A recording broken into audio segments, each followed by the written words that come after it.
meeting to order. This is actually the February meeting, but due to some conflicts the last week of February, we had to hold it over to March here. So we'll undoubtedly have another meeting in March at the end of the month, but this is a February meeting. So my name is Kelly Rosecrans, and I guess we'll just start with a round table introduction, starting from my left here. No, Marion Hokamp. Dick Bain. Derek Johnson. Matt Heidemann. Don DeSorsi. Mayor Zach Gruen. Mike Hittner. And we have some visitors with us tonight also. So thank you. Okay. Our first order of business will be to approve the December 11th minutes. That's when we had our last meeting. So December 11th, 2013. Are there any corrections or additions? Also move that they be approved as presented. Okay, motion made by Mike. Is there a I'll second it. By Marion to approve the December 11th Park and Recreation minutes. All in favor signify by saying aye. Aye. Opposed? Ayes have it. We move into our lease agreements for the 2014 season for the various baseball and softball teams. We begin with the lease agreement with the Wisconsin Rapids Rangers baseball.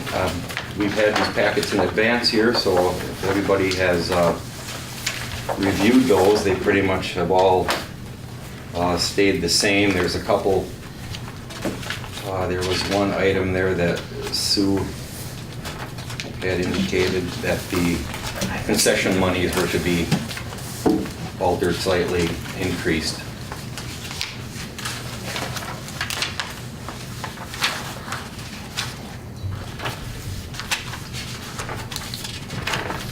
Yeah, the amount in there, Kelly, I think of $5,500 or $5,500. I think maybe last year was $5,000. Yeah, they like went up, like for instance, assumptions went from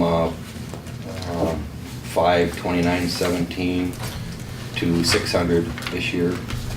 Lincoln High School is 1,027.21. Their payments were supposed to be 1,100, and the Legion was 53.69.78. Their payments was to be 5,500. As far as we know, Mr. Chairman, the different principals, the Legion and everything, are happy with this, satisfied with it, I should say, probably maybe not happy, but satisfied. To my knowledge, everything is going pretty well with all the programs, but There's been some changes in, for instance, I know Legion, there's been some changes in people on the board, and apparently things are headed in a better direction now, from what I understand. likewise, Bedford.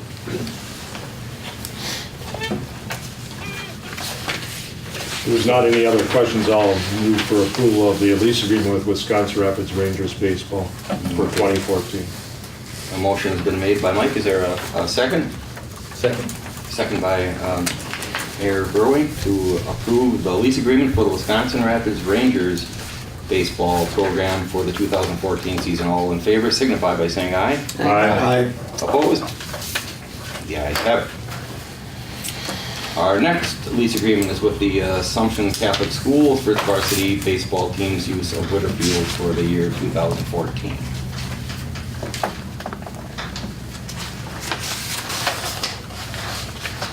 Once again, they're under the same format. We can assume that they're probably happy with it, otherwise we used to have this room lined with people when there was disagreements. Move for approval. Second. Motion made by Mayor Rowan, seconded by Mike, for approval of the lease agreement for the Assumption Catholic Schools for its varsity baseball team's use of Witter Field for the year 2014. All in favor signify by saying aye. Aye. Opposed? The ayes have it. If I may, on this subject, I just wanted to bring up one concern. The agreement's from March 15th, and I know they like to get out there as early as possible, and last year, and it looks like this year's going to be the same situation. These fields, probably they're going to want the city to snow blow off these fields, and of course there is an expense to that. I just wanted to make you aware that, you know, we probably are going to end up having to do that if the park commission so wishes. It would probably speed up their season by a week or two if you got that snow off. We ended up taking up a end loader with the big blower on it last year to Robinson Park, and the Raptors did not want us to go out onto their field with that big piece of equipment, and I can totally understand that. But just so you're aware, I'm sure we're going to get the request, and we'll go ahead and fulfill that request unless there's any objections from the commission. So It's a good point, Matt, thank you. That's definitely gonna happen. We move into item number 5 here, approve the rules of use with Wisconsin Rapids Public Schools for its varsity baseball team's use of Witter Field for 2014. Rules of use.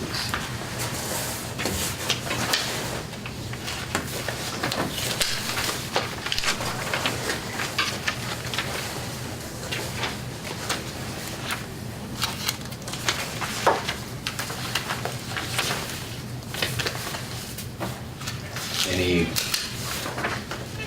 questions by commissioners or staff?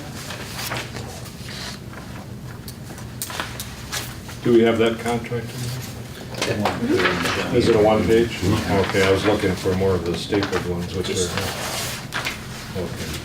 Pretty simple. Right before the race, though. Yeah.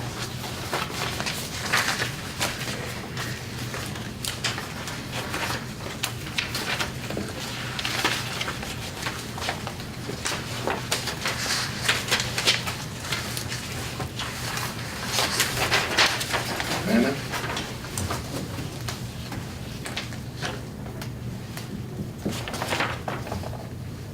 There's nothing basically changed on there to speak of, other than they took in 1027, they're getting 1100 this year. Right, those are basically the only changes in all the contracts. All right. I'll move that, approval of those rules. No, second. Motion made by Mike, seconded by Marion to approve the rules of use with the Wisconsin Rapids Public Schools for its varsity baseball team's use of Witter Field for the year 2014. All in favor signify by saying aye. Aye. Opposed? The ayes have it. Our 6th item, approve the lease agreement with the Wisconsin Rapids Youth Sports Association for its use of Robinson Park, Sandlot Park, and Mead Fields for the 2014 softball and baseball season. Yeah. Don, just a question on that. Have they been pretty good about getting the non-resident list to you? I know from some years back, we've had trouble getting, I think it was more through the Legion than anybody, we had trouble getting that list out of them until July or August or something like that, so. I think that's usually about when it comes in, but they do get it to us. Okay. Do they still get all their tournament dates to you on time and everything? we haven't had any issues with tournament dates.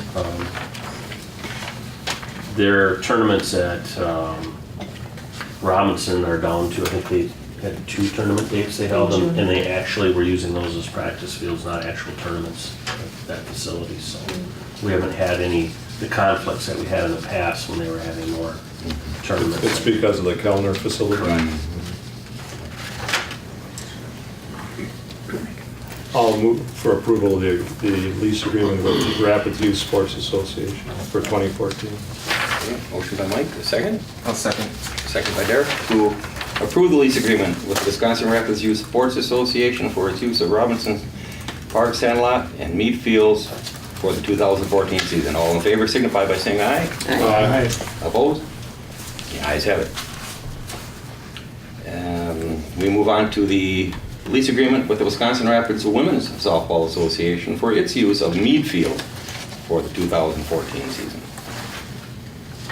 Question, Matt, how's it been with the Diamond Bright and that sort of thing when we give them a X amount of it and they can't draw out of it? Have they been happy with what's been going on? Yeah, we haven't had too many issues with that. We've had requests for additional materials from Riza to use at Kellner, but they've offered to pay for that material when it went there. So if we did have extra, we were giving it to them. Yeah. That was always the question in the past, where we had almost unlimited, and it was getting very expensive for this Diamond Bright. And actually, that stuff's gone up in price every single year, but we've been able to pretty much maintain our actual total cost by reducing the amount that we've been buying. So, We never built that facility at Mead. We were talking about one time for a storage facility or something. Correct. Instead of the Teskey building. to avoid us handling it Yeah. multiple times, and I still would like to take a look at that, but that might be in conjunction with some other things that we want to do over at that field, so. Okay.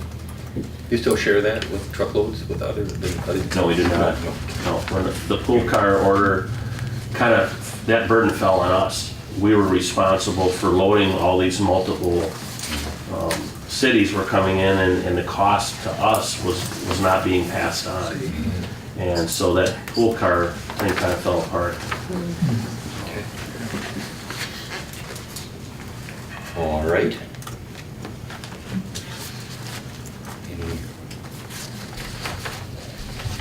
I'll move for approval of the lease agreement with the Wisconsin Rapids Women's Softball Association for 2014. Okay, motion by Mike, second by Derek. To approve the lease agreement with Wisconsin Rapids Women's Softball Association for its use of Mead Field for the 2014 season. All in favor signify by saying aye. Aye. Opposed? Ayes have that. Number 8, approve the lease agreement, and this will be the final lease agreement for the Wisconsin Rapids Men's Softball Association for its use of Mead Field for 2014. Move to approve. Second. Motion by Mayor, second by Marion, to approve the lease agreement with the Wisconsin Rapids Men's Softball Association for its use of Mead Field for the 2014 season. All in favor signify by saying aye. Aye. Opposed? And the ayes have that. Okay, we're finished with softball and baseball. We move into a request that a recreation/bike trail be designated in the Veterans Veterans Memorial Park. Dave, you gonna shed Yeah. some light on that? Okay. Yeah, I was all set up in the first floor conference room with an envelope pad, and then I looked at the agenda, so I had to quick make copies for everybody. It covers both items. Different color on that. Yeah. Would you like one of these, Tom? Yeah, if I could, I guess, just Yeah. look at Did our it. visitors all get their pack, Chair? You okay? The, You got these small ones. Yes, sir. That one's on. this one looks like it's. There you go. Steve, have you got any Or the extras? river Yeah. before? Oh, Thank you.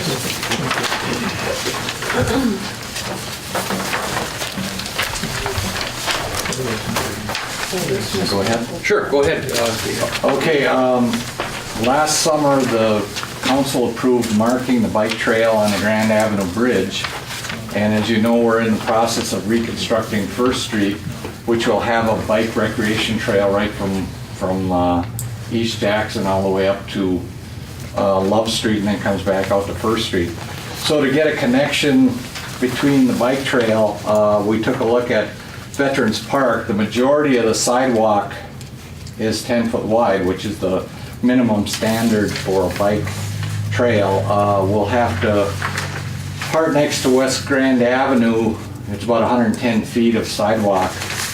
We'll have to add on to get it to 10 feet, and a piece of curb on the intersection of East Grand and Second to get the bike trails through there. So that I was proposing to just handle in our sidewalk outlay account and our curb and gutter outlay account. It's probably, we're estimating around $10,000 would be out of our normal maintenance account. So that's why we're requesting so we have a connection from the west side bike trail over the Grand Avenue Bridge and then up First Street.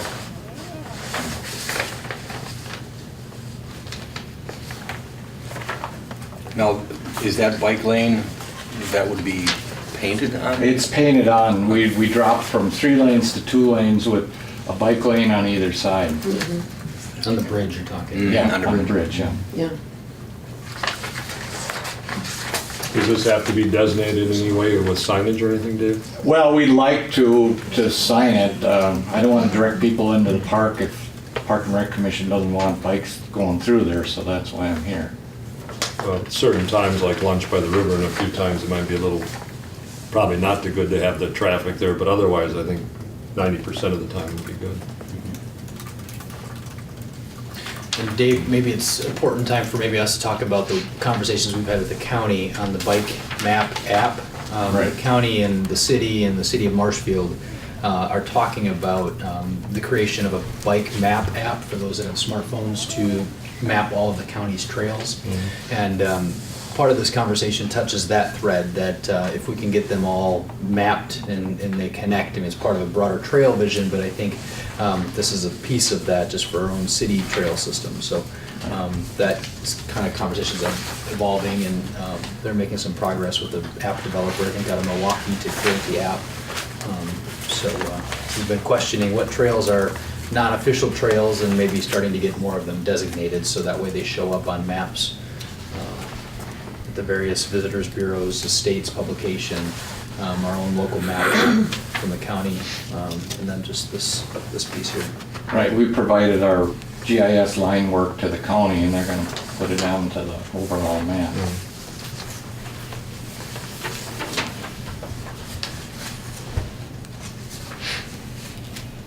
I think it makes sense. I'm glad we're going across the Grand Avenue Bridge as opposed to Jackson. I think cutting through here on this side of the river makes more sense to connect, to cross, as opposed to putting it on Jackson Street. It's just too much heavy traffic, truck traffic, that sort of thing.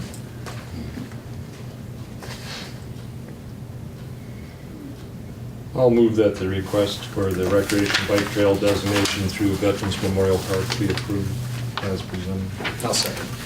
Okay, the motion was made by Mike and seconded by Mayor to grant the request that the recreation/bike trail be designated in Veterans Memorial Park. All in favor signify by saying aye. Aye. Aye. Opposed? The ayes have it. All right. Next item, a request to apply for 3 Wisconsin DNR grants to stabilize the east riverbank between Witter Street and Locust Street and to install a recreation/bike trail on the east riverbank between Birch Street and Mead Street. And that, everybody has that in front of them. Yeah. So here, Dave. Matt asked engineering to take a look at the piece between Witter and Locust, because the riverbank is sloughing off. The top sheet I gave you with the circle is the area where there's quite a bit of vegetation in there. The floods have apparently damaged the riverbank, and it's needs repair. We took a look, we talked to the DNR, and the 3 grants that are available is Municipal Flood Control Grant, which is a possibility, but bank stabilization is their 6th priority, and they've only funded to 5. Then there's the Stormwater Management Grant, which probably won't apply, and then we got a hold of DNR on the Stewardship Grant, which also, we're talking about the bike trail. They will fund it, but it's capped in 2014. So they recommended waiting until 2015 and to apply for it. And also we talked to the Department of Transportation. They have TAP funds, which is the old enhancement fund when we're doing the bike trail on First Street. That funding won't be available till later. They told me that we just missed the deadline last fall, and it'll be 2 years from now. So that's another possibility that could be combined for future bike trails. So, Do we have an estimate of the cost of doing that riverbank? just the riverbank, it's rough because we didn't get the surveyors out there. I'm estimating about $180,000. That includes, what we're looking at is, if you flip to the 3rd page, that's how the riverbank looks. And then if you flip to the next one underneath it, that's kind of what we're proposing. To stabilize the bank, we do like we did on the west side. We'd notch into it, put our asphalt trail with a retaining wall. To do that concept for that 400 odd feet is around $180,000 to stabilize the bank and to build a trail through there. The big cost is the retaining wall. because it's in the floodplain, it's a positive floodplain enhancement. Right. So you're not displacing more. Right, we're cutting out the bank, so we're actually making the floodplain bigger. If you notice on the west side, when the river floods, it'll go into our bike trail Right. and onto the wall. So that's an acceptable use in a floodplain as a recreation trail, as long as you don't add to the floodplain. Rather than the erosion now where you've got a place for the flood to Right. go, the excess water. Right, if you look at that one picture, the road even seems like, you know, and if we do nothing, eventually, there's some large trees there, but there's a possibility that we could lose the road in a major flood in future years. Where does our sewer run on that street? Are we in the middle of that street or are we on one side? I imagine we're in the middle. Part of that street, it runs parallel with the road beyond the curb, between the river and the curb. There's sewer running in there. Because there's some catch basins or something in there. and We I've haven't seen got some. outfalls. Yeah. The major interceptors on the west side, but no, then there is one on the east side. I know it goes behind the houses further south, so yeah, it's in there too. There's an interceptor on that side too, yeah. Will that have any bearing on any of this? No, because we built on the west side, we built right over the interceptor. Actually, the scenic outlooks are manhole, they were built up originally for accessing manholes, and Right. we incorporated them Clean into. outs and stuff like that. Right. So if we approve this, we're just applying for these grants, Right, whichever ones come up first, and it may be 2015 or something. We'd recommend waiting until 2015 and applying for the stewardship grant, and then you can look at the whole trail besides this piece in the middle. You can apply for the whole thing on the East River bank. And that was our conversation between when the agenda was published and when we had spoke, right, Dave, during that period of time, that it Yeah. made sense to, after the Right. new information about some of the other grants, Right. that you could stack them, that it made sense from a financial standpoint to apply for it as a project, as opposed to just a piece of the project. Right, yeah, when we started researching it after we turned in the referral, that's when we found out the stewardship was the one that we should apply for. And there might be other improvements along that trail system that could be incorporated into that Right. project as well. Yeah. Kelly, you want to ask if the neighbors got any questions? Do we have any questions from someone out there? Do you have engineering drawings already done for this? No, this is only conceptual. It's just line work on an aerial photo. We haven't even had our surveyors out there to see exactly where we would go and what we'd run into. Just kind of getting the ball rolling through this Right. commission and it rolls on to the next. Right, and- before we do anything more on it, And we just wanted to come to the commission before we start applying. And if I understand right, this is for 2015. That's what we're proposing, is to wait until 2015. You get the funding in 2015, so the work may not get done until 2016 or later. So what is the procedure for doing the engineering? Does the city do it, or do you hire it out? How does No, it- we normally do all our own engineering unless, the time we don't do our engineering is when we work for the Department of Transportation, where it has to be bid through their system. Then we have to hire a consultant because we don't have the training in using their software and their bidding procedures. If it's a locally bid project, we do all that through our department. Okay, in the case of a stewardship grant, you would be applying as the city? The city would apply for the stewardship. In the past, we've been able to do, we haven't had a stewardship grant for a number of years. So I don't know off the top of my head if we'd have to hire a consultant.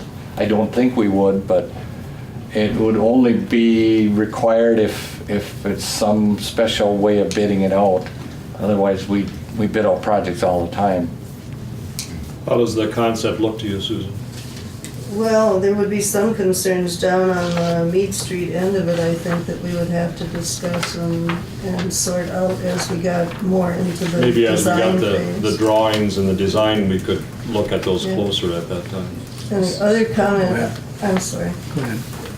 My other comment is that just having lived there for a long time, I would think you're gonna be hard pressed to find a 10-foot wide Space. corridor to the west of the curb all the way from one end to the other. Just not just that little piece you're talking about doing some stabilization on, but other pieces along the way. So excuse me if you're not done. I just had a follow-up on the process, and you asked the question of, I would enjoy seeing the riverbank improved in that area, and a walking path is great. I mean, the west side walking path is used a lot, and I think that the riverbank ought to be used in the city. However, in the process of doing this, is that something that's going to involve other input or opportunities for input along the way? I'm sure it will. There's going to be a vegetation problem there yet, isn't there, with growth? And I mean, like we've experienced in the past. That would be addressed at the time of the stabilization, but you're referring to some public input when it gets a little farther down the road here? Right. I mean, when you look at your photograph here, one of the things that I think is a great feature is the strip of green along a walking path. If that turns out to be right at the curb, which is what Susan's worried about, since we don't have, a wide flat area and some of that distance along that bank, I don't know, it just seems like maybe there would be some room for input or some concerns could be expressed. I think it can be narrowed somewhat. We had that issue with the old Mead Mansion where the pump house was, and I think it got narrowed a little bit there because of the right-of-way or whatever. And I'm sure if there's some issues, I think it's supposed to be 10 feet, but there may be certain circumstances that obviate it, and it might need to be 8 feet wider. So- Right, you can go down to 8 feet with the specifications. South of the expressway Right. are another 2 points where Right. it looks like it was narrowed. I guess my concerns are the remaining vegetation or retaining some of the worthwhile vegetation and creating I've lived there for a long time too, and I guess I've developed an interest in that section of the riverbank, just how it looks and how friendly it is to people who want to use it. So. If I may, I think, Jerry, that's a great point. I think part of this is the grant opportunities seem to necessitate an agenda item, and I think it may be a cart before the horse if you look at from a project standpoint that because the engineering hasn't been done, and I too have some concerns about conceiving the 10-foot path in some of those areas too. So I think, I'd like to see, and that kind of leads into the next agenda point, but just a much broader look at the area and recognizing what other potential can be done as part of a process where the community is deciding, does the design, does the use of the trail and what other amenities might complement it. And I think you bring up a very valid point that not only you as a adjoining property owner, but there's some commercial properties on that one end too that probably would be impacted and should be at the table too. So I guess that would be my answer if I were asked. As long as there are those opportunities that, Yes. Obviously, bringing in funding sources from outside is always good, and improving that entire riverbank out along there so that it's more open to usage and more enjoyable by the public is certainly good also. So. And I think it's just the beginning, and we'll have many more meetings on it, so I think it isn't cut and dried or anything like that, but in order to get the ball rolling, we have to get the approval and then go on to apply for the grants. Are we gonna have any issue with ducks or geese on this path? We got it on the west side. We've got the manure problem of the ducks and geese. Are we creating another quagmire over on this side? I would imagine, I do the green circle in Stevens Point, and we get in that one part by Highway 10, it's just covered with ducks. And yeah, you gotta kind of drive around the piles. Yeah, they're not little piles either. Yes, Susan. In terms of the financing for these things, the Mead Witter Foundation has been involved in some stewardship partnerships and so on and so forth, and we've got a lot of money historically invested in Veterans Park from years past. a couple of things. One, it would be nice if there were a way that the city notified neighbors like you do when there's like a zoning issue or a planning issue, so that all of the neighbors could have input along that strip. And the second would be if there were a way to segment the costs, not just on the piece from Grand Avenue Bridge down to Mead Street, but in the Veterans Park area as well. Backing up to that one, I don't know if you envision any costs involved with changing that to a designated bike trail. I think Dave said $10,000, Susan, approximately, And for for extra concrete. Yeah, we had to widen the sidewalk on the part next to the Grand Avenue Bridge or East Grand. It's only a 5-foot walk for some reason, and then we have to redo the curb there to get them around from the crosswalks onto there. So I'm estimating around $10,000 for widening sidewalk and moving a piece of curb. what about the issue of segregating pedestrian versus bike traffic on that walkway? Are you gonna stripe it, or? We haven't striped any, but you can.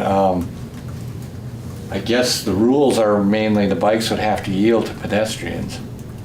We really haven't had any problems, Susan, on the west side that I have ever heard of, there were people, once in a while, somebody comes up behind me and they don't have a bell or something to let you know I'm coming on your left or something, but that's been nobody's been hurt that I know of, and it's not been a major issue. It's an awareness thing. I think just some simple signage may even assist. I know when I bike on there, you kind of scare people at times, if you're coming up behind them. Yeah, I think you have a different situation where the park is really a destination, not a walking path, and you may have some different traffic problems there.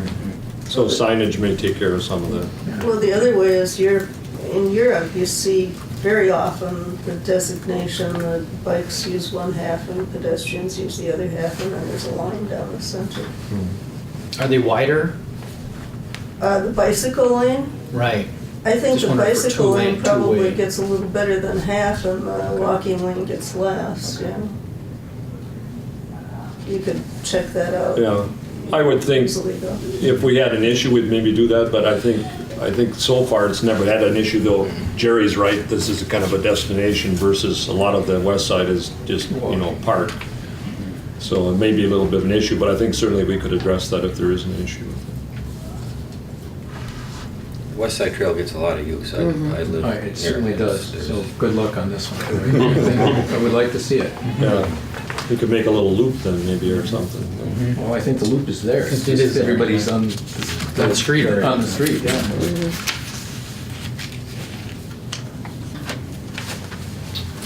Okay, have a lot of good input, thank you. Anything else? I would move if it's appropriate to apply for, make it available so we could apply for these DNR grants to stabilize the riverbank and install or possibly a recreational bike trail in the near future, so.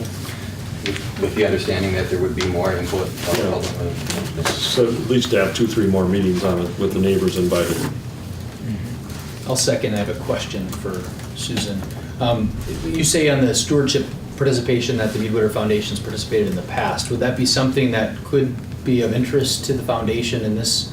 You talk about separating costs out. Is that kind of what your rationale Well, or thought we're is? always curious for good projects. I Yeah. know that you're about to present a comprehensive plan too, which we have an interest in seeing. Sure. We're set up to cooperate with the DNR and the Stewardship Fund with regard to grant opportunities. And that was the vein in which I made that comment. Obviously, we're always open to looking at good projects, and we'd like to keep in touch with you with regard to what you're doing, not only here, but within all of the parks in the community. Excellent. Thank you. And then if I just have a question, how do we just keep this ball rolling then? Who does Well, that? I mean, we'll keep working in the engineering department. I'm working with Matt. Okay. And probably to get it further we in engineering run a cost system. We always have to have something to charge to, so we may have to budget some money for the engineering in 2015 in your next year's budget for send our surveyors out and do the grants Okay. and the design. Well, thanks, Dave, for everything. Okay, there's a motion on the floor then by Mike and it's seconded by the mayor to grant this request to apply for the DNR grants to stabilize the East Riverbank between Witter Street and Locust Street and to install a recreational bike trail on the East Riverbank between Birch Street and Mead Street, and with the understanding that there's still much more input to be done on this. So all in favor signify by saying aye. Aye. Opposed? And the ayes have it. Okay, we move into item number 11, presentation by Mayor Zach Verwink to the Comprehensive Park Enhancement Planning and Investments. Thank you, Mayor. Thank you, Chairman. So the agenda item, we struggled a little bit about how we word the agenda item and referral, but so it's less of a presentation and more of, I would say, an introduction to the subject of how we start putting some critical mass maybe around the initiative of kind of park enhancement planning and our investments in our public spaces.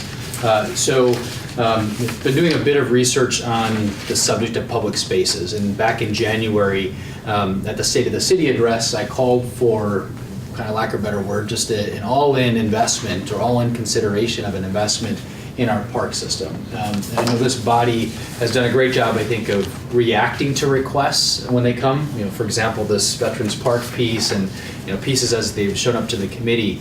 And there's been chatter on the council of what the future of Park and Rec is, and I've been very hesitant to allow too much effort to disband or remove authority of the Park and Rec, because I think there's a function to, there's a role that Park and Rec can and should serve in our community, and I think maybe it's right, time is right for kind of a comprehensive commitment or long-term planning of our park. So I know there's been some planning done. We've got a formal plan from the North Central Regional Planning Commission, which contains some elements, but I really don't think it's a great plan by paying an architect or a consultant for a plan, but it doesn't really get to how else these public spaces can serve the community benefit. And so at the State of the City, I talked about third space, and librarian Ron McCabe has been great about giving me a ton of resources on the subject of third space. So if you want to go to the library, I've got a lot of the resources checked out, but I'm sure we can find some additional resources. The third space is defined as that space or time we spend outside of work and home. So it's that space or time we spend just hanging out, whether it's at a coffee shop or at the library.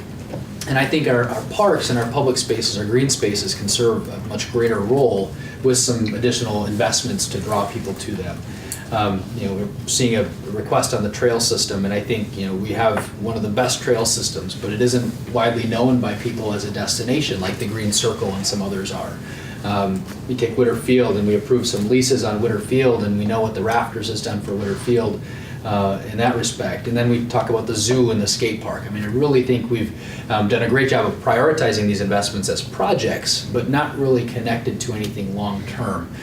So we've gotten here, and we've got a lot of great projects to be proud of. I just don't have a good sense that we've got enough forward-looking intent to make significant investments as we look forward. So I think for a city our size, I mentioned it there at the State of the City, I'll mention it again, that for a city our size, I think we really have a lot to be proud of. And so it's not meant to chastise us for not looking too far forward or not questioning what might be our next project. So that's kind of why I'm here and why I think we need to just introduce the idea of an investment, whether it's a multi-year investment, what have you. I don't really have anything specific in that respect. I would repeat that increasingly so cities compete for visitors, residents, and new businesses, as we all know. People and companies have a lot of options, whether or not they live in a community where they work, or they live in a community, they work in another community and live in another. So we got to question those sorts of things. So, recognizing that high quality public spaces with the range of features and events, I would say both, it's the quality of life component, but it's also the features, are really a good way to promote quality of life and economic development.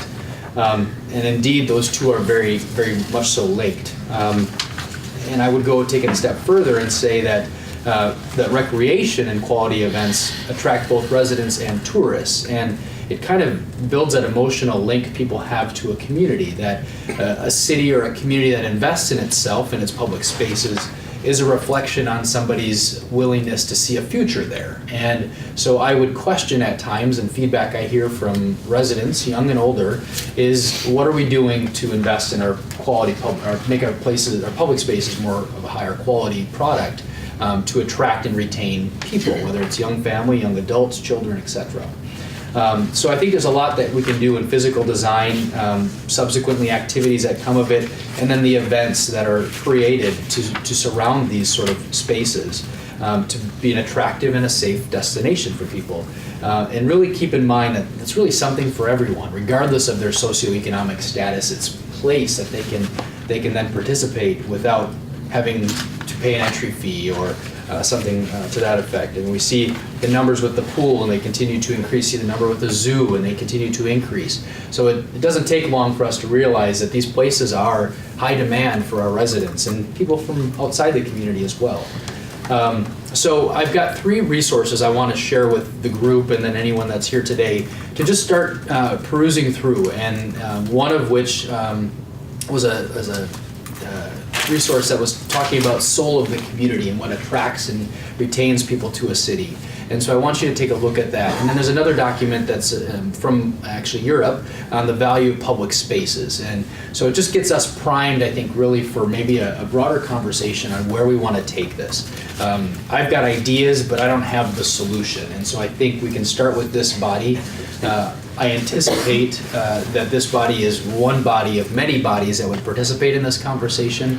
I know the City Council would at some point want to have a broader conversation on it too, but what better place to start than the Park and Rec Commission that has maybe been criticized for not maybe engaging itself forward-looking, looking forward in terms of investments. So I'll leave you with those 3 resources, one of which was kind of the press release or the newspaper article from the Washington Post that led up to the survey or the research.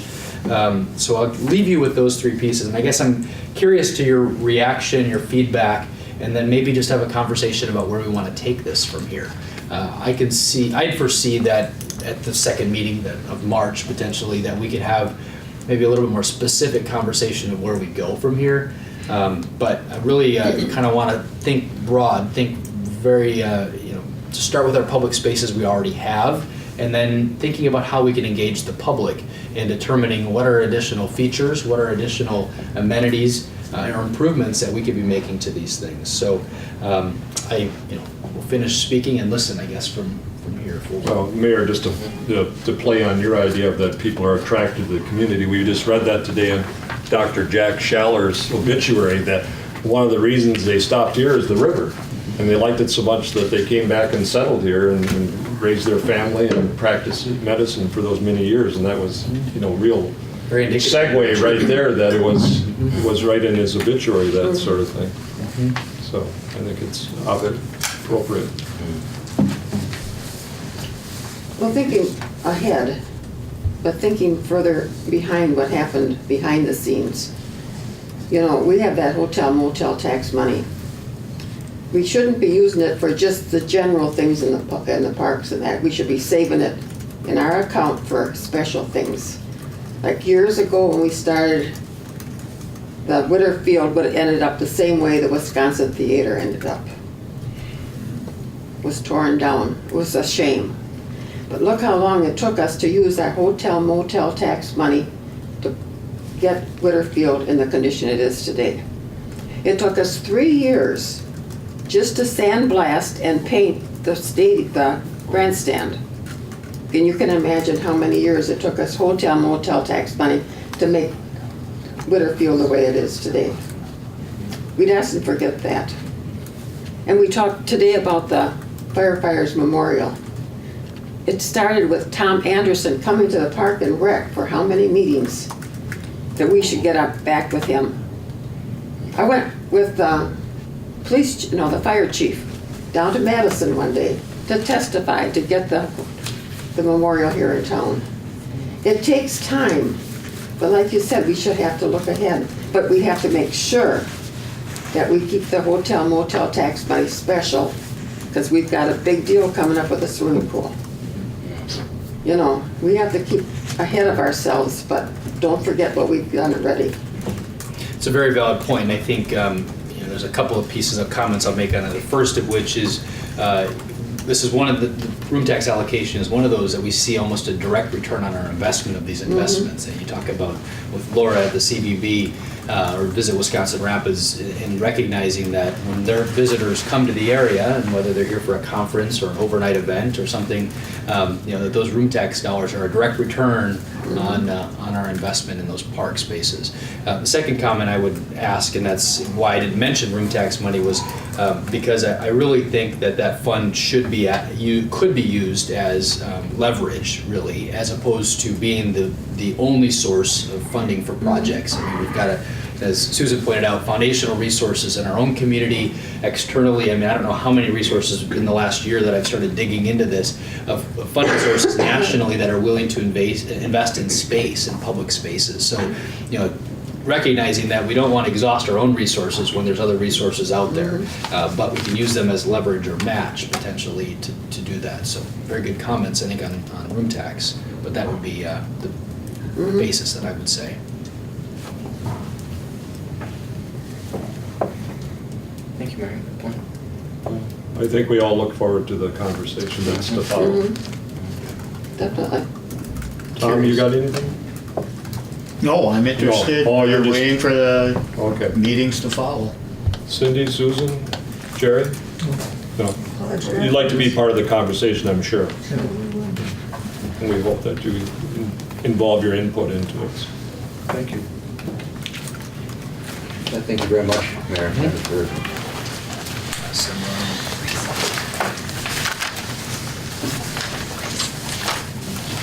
There should be enough copies, and then the soul of the community report is only pieces of it. I think I felt the most relevant pieces for our conversations, but the other one is a little bit longer, so.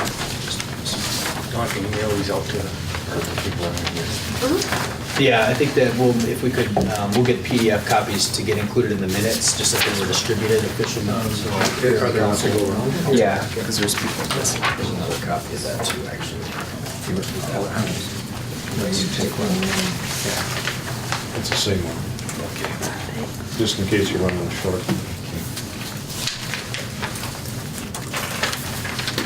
It'd be kind of nice to follow up, because we had the habit of a number of years ago, Marion and Dick remember this for sure, that we used to look at the children's playthings in the parks, and then like every year or so, we'd upgrade one of them that was getting a little run down, or make it a little better, and we used to designate like $10,000 from the hotel motel tax to go for upgrading some of that equipment. And I don't think we've done anything for 3 or 4 years, probably. We used to do it like every year, every 2 years. We'd look at a park and say, oh, that stuff should be upgraded, it's not up to snuff anymore, and we replaced it, but we haven't done that. And I think, Matt's been doing a great job of earmarking certain outlay items for bleachers at the skate park, for example, and things like that. But a lot of those pieces that we have invested have all been really maintenance level investments, really nothing significant. And, as Matt and I talk about facilities at a lot of the parks, like Robinson Park, for example, is really a kind of a turning point. Do you invest in some of these buildings for what potential future use, or do we repurpose the space for something else? I think that's, a bigger conversation. And to the aquatic center conversation too, or water feature, what sort of investment can the city make on its own, and then what other investments might the city be asked for down the road as it relates to much more aquatics, I think, which I would say it's kind of related, so I can mention it, but it's still an ongoing conversation that we have with other stakeholders in the community of how we can maybe meet that need as well, so. Very good. Any other Kelly? comments? Yes, Tom? Mike asked if I had anything to say. I really and specifically don't, but I do have thoughts, I guess, of what things to look at. Not that I have the perfect answer, but I do have thoughts there, but I think with the next meeting and meetings thereafter to see where this group and that would head, so, and we'll have things later, I guess, to And I get think into. that- I don't know that tonight's really the time to dive into And I that. think the Park and Recreation Commission has come into a little heat with the council, but really, we're all working for the same end. That's right. And so I'd like to make sure that we're not having any issues. We want to work together on this. And I think biting off pieces of it. I mean, every group is going to have a role in this, and recognizing that room tax monies may, be a place where the Park and Rec Commission does play in that space too. Okay, thank you for all that input. Do we have to act on it, or what do we? And it was more of an introduction or maybe just a recognition that a referral that'll be made at the next Park and Rec meeting to have a more specific conversation. All right, we move into bills. I don't know if anybody looked at the bills. Did anybody get I that? didn't know we had any bills. Are there, It's a free committee. Well, I The think list was- they're probably already paid, aren't they? I think one comment on the bills, and I think in the future meetings, you'll see only the bills that are directly related to park. Because we've got some from the senior center and There's stuff. some that I approve for other facilities, and just in the interest of making it easier for the park commission to go over those, we'll eliminate some of the ones that are pertain directly to the park. I didn't realize before that it was only the park bills. But it makes sense, obviously, for your commission. But I didn't know if Centralia was even related completely. Well, I think they've always been in there, but I don't think they necessarily belong in there. Right. Other than Matt has purview over some of those things, but, it doesn't actually apply to us. Right, there's bills from City Hall, City Garage, and other facilities that come through me, so. The building's part of your job. Right. I'll move that the bills be paid as presented. I'll second it. Motion by Mike, seconded by Marion to approve the bills. All in favor signify by saying aye. Aye. Opposed? Okay, we move into item number 13, the staff reports. Matthew? Mary had a previous commitment tonight, but I just wanted to make a couple comments on her report here. You're going to start seeing a little different format on her programs.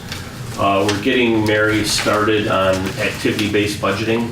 This is her first dive into the new system, and she's been working with myself and Tim on coming up with a format that kind of breaks things down a little more so you know your actual costs and labor costs. And so you'll see a little different format, and as time goes on here, you'll see it improve, and we'll have a real good idea of what our actual costs for individual programs are.